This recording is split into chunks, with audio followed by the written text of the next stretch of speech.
Why is it that we don't seem to be able to adjust ourselves to the physical environment without destroying it?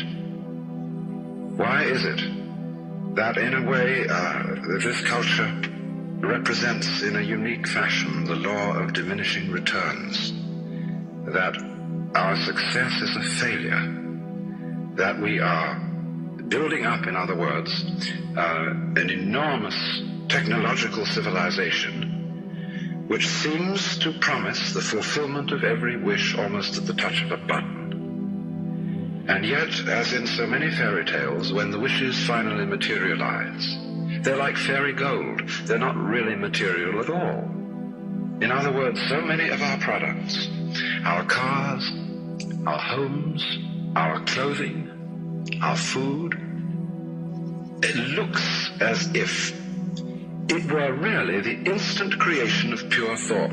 That is to say, it is thoroughly insubstantial, lacking in what the connoisseur of wine calls body. And in so many other ways, the riches that we produce are ephemeral. And as a result of that, we're frustrated. We're terribly frustrated. We feel that the only thing is to go on getting more and more.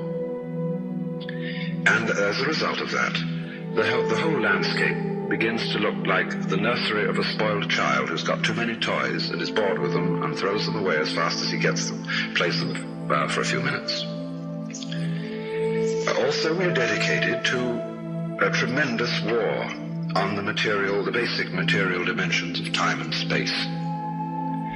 We want to obliterate their limitations. We want to get everything done as fast as possible. We want to convert the rhythms and the skills of work into cash, which indeed you can buy something with, but you can't eat it. And then rush home to get away from work and begin the real business of life, to enjoy ourselves. You know, for the vast majority of American families, what seems to be the real point of life, what you rush home to get to, is to watch an electronic reproduction of life. You can't touch it. It doesn't smell, and it has no taste. You might think that people getting home to the real point of life in a robust material culture would go home to a colossal banquet or an orgy of lovemaking or a riot of music and dancing. But nothing of the kind. It turns out to be this purely passive contemplation of a twittering screen. You see mile after mile of darkened houses with that little electronic screen flickering in the room. Everybody isolated, watching this thing, and thus in no real communion with each other at all. And this isolation of people into a private world of their own is really the creation of a mindless crowd. And so we don't get with each other, except for public expressions of getting rid of our hostility, like football or prize fighting.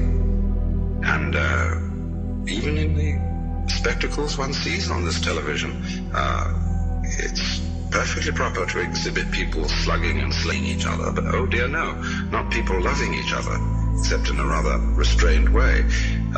One can only draw the conclusion that the assumption underlying this is that expressions of physical love are far more dangerous than expressions of physical hatred. And it seems to me that a culture that has that sort of assumption is basically crazy and devoted, unintentionally indeed, but nevertheless in fact devoted, not to survival, but to the actual destruction of life.